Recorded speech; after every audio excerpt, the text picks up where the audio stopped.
Hello everybody, welcome to my first Europa Universalis tutorial series. This is going to be a multi-part series that covers the basics of how to play Europa Universalis. I know a lot of you guys have been asking for a proper tutorial series, and I figured why not start with Europa Universalis. Of course, Europa Universalis, for those of you who are not aware, is a very, very complicated game that I like to refer to as possessing a learning cliff that is quite unlike any other game's learning curve. As you might have heard this vocabulary before, basically what I mean by that is how long it takes for you to play this game and learn all of the rules and play sets. As of this recording, I have over 800 hours of Europa Universalis IV gameplay, spaced across a few years though, so don't worry, I didn't just go crazy, but I mean, I do love this game quite a bit, and even I learn information very, very often on new play styles and new mechanics that work their way into the game through various DLCs and updates. So I'm going to give you guys a pretty concise and clear tutorial for you guys here. It's going to cover the most recent update to the game as of this recording, which would be 1.13.1, which corresponds to, I believe, the Common Sense DLC. So, with that being said, you guys came here for a tutorial, so let's go and get started. Now, I am running a mod that you guys can see here. It is the improved kind of like water textures and name placement and transparent political borders. You don't need this. This is just something that I'm playing with. So if your game doesn't look quite like this, that would be the reason. So at the very start of the game, when you, here, we'll go back real quick just so you guys can follow exactly what I'm doing here. So basically, Europa Universalis is a game quite like unlike any other. You can play, of course, in multiplayer or single player, but for tutorial purposes, we will be playing in single player. So, before I even begin to tackle what this game is and what this game isn't, you guys should be aware of two things about what we're about to be doing here. Europa Universalis is a Eurocentric game. I mean, obviously, with the name like Europa Universalis, it's almost like the universe centers on Europe, and it basically does. But with that being said, you can play as any nation, or I guess group of people or tribes even, like over here in the New World. You see like the Creek and Navajo tribes and the Aztec tribes. Of course, in South America, you have the Inca. You could play as anybody. There's basically no restriction on this. The only thing that I recommend for people who are trying to play this game in a tutorial setting or for their first real campaign is to select a large country in Western Europe. Of course, in Europa Universalis, there is a hierarchy of technologies that I will get into here in a minute that basically dictates how easy or how hard it is for you to play the game. Now, the easiest nations to play with the least amount of drawbacks will be Western European nations, as they are considered to be, I guess, the most technologically advanced at the start of the game. So we're going to be selecting one of these large Western European countries. Of course, if you play as one of these Eastern European countries, you're only going to be a little bit behind in technology, but it's nothing compared to, say, playing as an Indian nation or playing as even like a Chinese or Japanese nation. And of course, at the very bottom of the technological barrel, you have the South American, North American, and Mesoamerican civilizations, which start with basically no technology to speak of, and it's very hard for them to gain new technology. So we are, for tutorial purposes, going to be playing as one of the large Western European nations. I've selected Castile as the tutorial for you guys today, just because it's a very easy, I guess, country to play as, of course, centered along the capital of Madrid. I'll tell you guys kind of why I'm selecting Castile. It's going to give us a little bit of a look into how combat is played in Europa Universalis, and also country building, because in as much as this game is about maps and geography, it's also about countries. In fact, what you are playing as is a country, and you're going to be guiding it from the default, I guess, starting period of 1444 AD to 1822. Of course, you can change it. In fact, if you go over here to these bookmarks over here, you can go ahead and select anything from where you want to start for. And in fact, you can even like manually select the starting date or starting years by clicking on these buttons over here. As you guys can see, as we go forward in time, country borders change, people are at war, blah, blah, blah, blah, blah.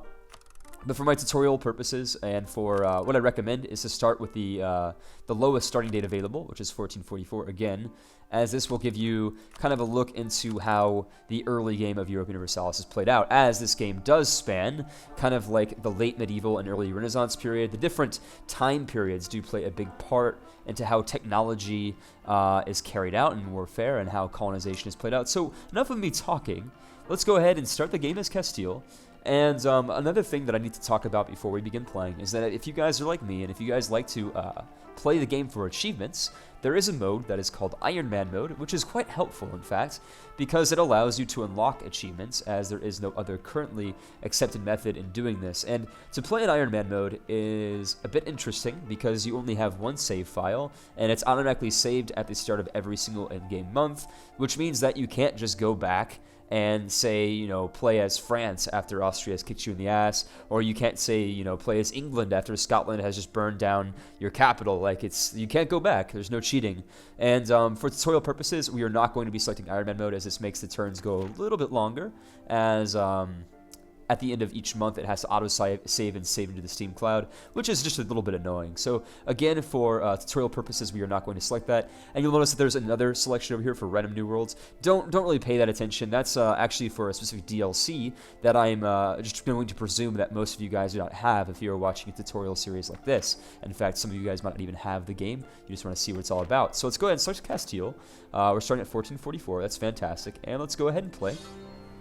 And basically, I'm going to give you guys, kind of like in this episode, it's mainly just an overview of what this game is about, what you're doing, how to succeed, and kind of like a basic kind of overview of the user interface. We're going to go into more detail about everything from economy to trade to political, you know, like divisions of the Holy Roman Empire, say.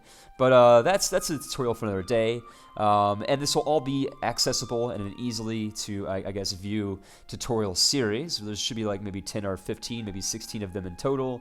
They'll be updated relatively frequently, and they will not be uploaded. They will not be uploaded to interfere with my other uploads. My other video upload series are all going to be coming up just like on schedule. This is only going to really apply to kind of the breaks between my uploads. So anyways, we are playing as Castile, and the first thing you guys will notice is that we start the game paused on November 11th, 1444. Now, because we are playing as Castile, we have a very interesting position being on the Iberian Peninsula of modern-day Western Europe, of course, modern-day Spain, of which Castile is one of the two kingdoms that form Spain, of course. Aragon and Castile normally and historically will unite somewhere later on in Europa Universalis' timeline, generally the early 1500s, or maybe up to the mid-1500s. I don't really play as Spain or any of the big countries. This is just for tutorial purposes again. So I'm going to explain how everything works in this game. So as you guys can see, from the very start, we can see the overview. Of course, this is our basic map. Everything that you see on this map is the knowledge of what we currently have in Spain, or rather in Castile. Basically, this fog of war over here, everything that's outside of our current knowledge, we have not yet explored. So we only have access to basically Western, Central, Eastern Europe, and parts of the Middle East, of course, North Africa included. So why should we pick Spain? Why is Spain a good starting country? Well, for a few different reasons. Spain is a very large country with some natural growth opportunities in the Iberian Peninsula. Of course, the most noticeable, of course, is Granada, the Emirate of Granada, which starts off actually in a truce with us, but I get ahead of myself. I don't really want to mention these mechanics just quite yet. Let's go ahead and go over the most basic of mechanics. So at the start of your game, you'll see in the top left your treasury, kind of where my cursor is right now. It's the top right of your coat of arms. And as we are a relatively large country, we start off with 220 ducats, which is quite a bit of money, and we make a very, very healthy income of 10 ducats a turn. This is important to manage your economy, and I'll get into this in another video, but I just want to show you guys what this user interface kind of parameters mean in the first place. So over to the right from our ducat screen from the treasury is our manpower, and manpower is quite possibly the most important indicator in your game, alongside, of course, your treasury. But the manpower is even more important because unlike other games, say Civilization or Total War, the amount of troops that you field in the battle is not necessarily proportionate to the amount of troops that you train in your provinces. Of course, I will get around to this. I know this sounds a bit confusing.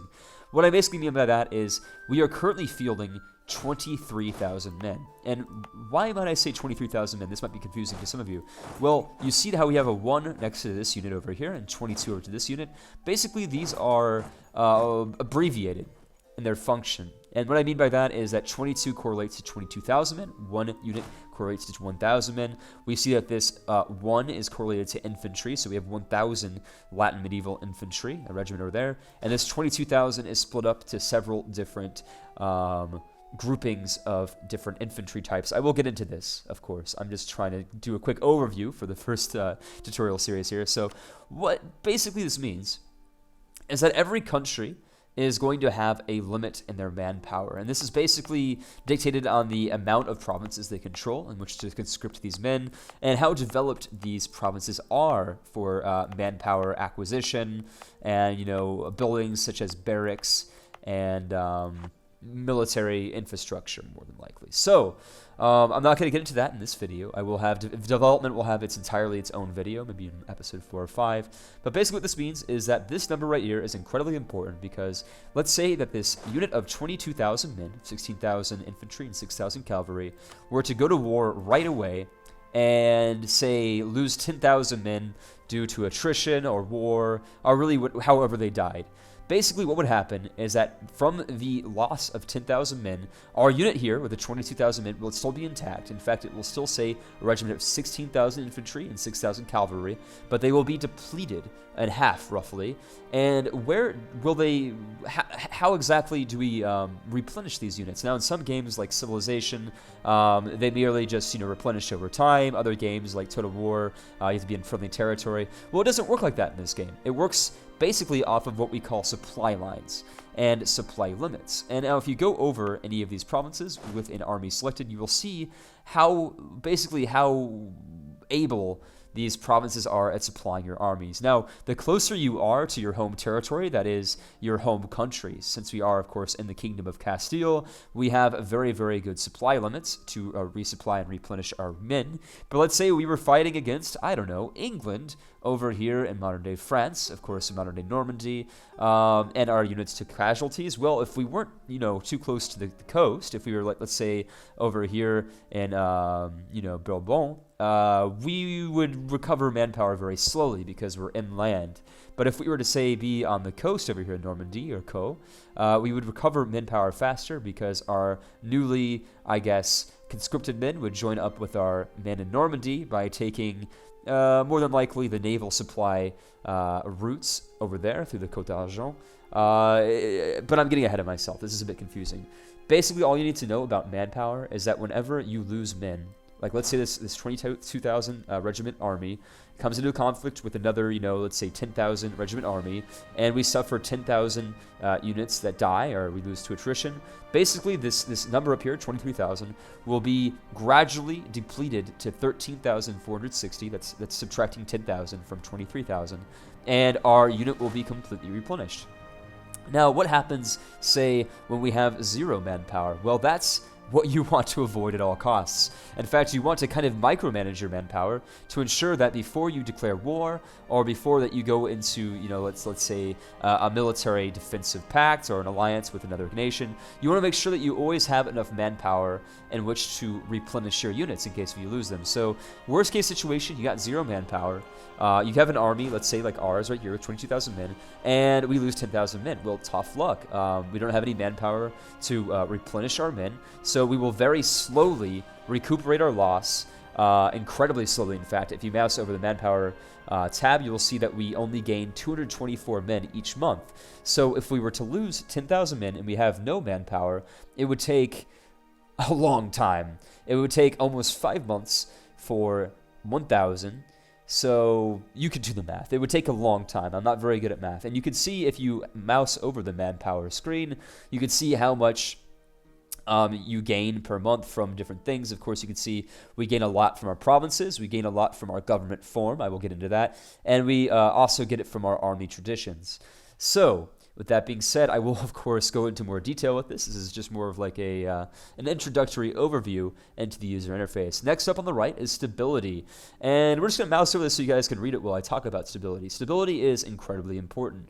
You have to basically use points that you gain from your monarch, and I will get into this here in a minute, to increase your stability. And your stability will go down from various factors, such as omens, and a particularly bad war that you're involved in. And basically, the further down your stability is, the more and more the people of your kingdom, your empire, or your republic, basically whatever country you're playing as, or whatever people you're playing as, are going to be incredibly pissed off at you. And they get so incredibly pissed off at you that eventually they might rise up in rebellion, they might form their own kind of breakaway countries, and basically it causes all sorts of rebel problems, and really you want to avoid it. You want to avoid having less than +0 stability. And in fact, if you're like me, and you want to just be, safe for stability and never have to really worry about it, I always keep my stability at least +1. This is important for a few different reasons. I'm not going to really get into it, but if you guys are playing from your very first game, I recommend that as soon as you gain administrative power, and I will go into how you get this, to spin it on stability. And to do that, all you have to do is go into your stability and expansion screen and hit the boost to stability. It will cost 100 administrative power. I will get into how you accrue this power here in a minute. So that's stability. High stability is good. It means that your people are more than likely placated. They are happy to your rule. They pay you more taxes. Trade goes up. I think even your morale of your army goes up. Basically, you want to have high stability, and low stability should be avoided at all costs. So next up is prestige. And prestige is one of those, I guess, indicators that I really kind of overlook most of the time because it's not very important, honestly. It does affect a lot of different things, as you guys can see. It affects your morale of your armies and navies. It affects your global trade power. It affects your national spy defense, your yearly legitimacy, your aggressive expansion impact. But honestly, even with 100 prestige, you're only going to have negligible in-game benefits to having such a high prestige. And if you have a low prestige, honestly, the only thing that you're going to miss out on is the Game of Thrones. And what I mean by that is inheriting other dynasties from other countries. I will get into this in a minute, but basically you want to have a high prestige if you are going to be playing the Game of Thrones and trying to, say, unite France's dynasty, which is at the start, I believe, the Valois dynasty. If you want to unite, say, the Valois dynasty underneath our Shi dynasty, which is the Trastamara dynasty, we have really, really terrible kings and queens. I'll get into that here in a minute. But basically, prestige is only important if and when you want to form, say, personal unions over other countries. I know this sounds really confusing. I will get into it. No worries. So prestige, again, you could basically play through a game without even worrying about this, and then you can kind of just hover over it to see how it's affecting your empire. Generally, it's going to be a very negligible benefit or a negligible, I guess, deficit, depending on if it's a negative or a positive function. So let's go to the east. Let's go to the right, I should say. I don't know why I said east. Over to here to legitimacy. And legitimacy is important for a few different reasons.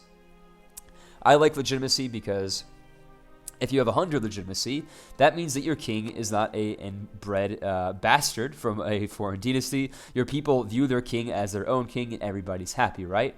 And you'll gain legitimacy each year, mainly due to, say, marriages with foreign dynasties that you have basically royal marriages with that will accrue you legitimacy over time in the eyes of the European aristocracy. So basically, having a high legitimacy is important because it means that you're not going to have any problems. As you guys can see, it lowers your revolt risk, it lowers your national unrest, it gives you tolerance of heretics and heathens, increases your diplomatic reputation, and it gives you more money from your vassals, which are basically your subject states. So keep the legitimacy high, and you won't have any problems. And if your legitimacy is incredibly low, like let's say if your heir to the throne does not have a strong claim and has a weak claim, sometimes when your heir comes into power, you'll have a legitimacy of 20, 25, or gasp, even 0. And this is incredibly bad because it gives you incredible amount of national unrest. There will be pretender rebels, that is, people who fancy themselves to be better than your king, that will rise up and actually try to crush your empire and have their own, I guess, interests developed into becoming king. So you want to keep your legitimacy up, and basically a very basic way to do this is to ensure that you have a minimum amount of not romantic marriages, because again, this is the Middle Age. There is no romantic marriage. You want to have royal marriages as much as you can. So going over to the right once again, before I end this first episode and get more in depth into how war works. I will be covering war in the next episode. We are going to finish the episode with power projection. This is also a very interesting indicator. Now, power projection is basically how well you are able to enforce your might, your economic might, your military might across the world. The higher your power projection is, the better, as this will give you more administrative, diplomatic, and military prowess in which to upgrade your units and your infrastructure of your nation. And also it allows you to variously have certain benefits over your enemies. And this is done by setting rivals to your country, basically countries that you would like to see doing very badly. If you set, let's say, France as the rival of Spain, and to do this, all you have to go over is to the too few rivals indicator over here, and you'll see rivals over here right up below enemies. Of course, enemies are the countries which have very poor relations with you. So normally it is wise for you to set your rival, or you have 3 rivals that you can select in total, but it's wise for you to set the countries that are already inherently hostile with you, and also countries that you see yourself going to war with in the future. I'm going to set England as our enemy because they are more than likely allied with Portugal, as they normally are. Of course, historically, England and Portugal enjoyed a very friendly relationship, and it's mainly to counteract the balance of power in Western Europe, as, let's face it, Castile is quite a bit bigger than Portugal, and we could gobble them up for lunch, and we will, in fact, later in this tutorial, but for the time being, we need to set England as a rival, as we are more than likely going to be at odds with them in the future in terms of colonizing the new worlds and our navy and all that sort of stuff. So basically, we're going to go and set 3 rivals. I'm going to pick France. Well, actually, I'm not going to pick France because maybe we could use them as an ally. We're going to set Morocco, and we're going to set Aragon. So now that we have 3 rivals selected, you'll see over here on the power projection screen, we are getting 3 each year, 3 power projection each year, which will give us, as you can see, more trade power, more morale, more fort defense, and more yearly legitimacy. So very, very important to have positive power projection. And in fact, it is one of the only indicators that cannot go negative. So the lowest your power projection will be is at the very beginning of the game, where you have 0 power projection, which simply means that you are not getting any benefit. And there is no, malice or, negative indicator that could come from power projection if you have a low indicator. So that about wraps it up for part 1 of the tutorial series. I know I've been talking a lot about a lot of different things. I hope you guys aren't too confused. We will go more into depth about how this game works in the next episode when we talk about war and basically how to maneuver around the map. Maybe I'll fit in some diplomacy as well into the next episode. I'm going to shoot for about 20 minutes of length for each of these episodes. So again, guys, I really hope you enjoyed this episode. Hopefully you learned something, and stay tuned for episode 2, where we go more into depth with Europa Universalis. Thanks again, guys, and I'll see you guys on the next episode.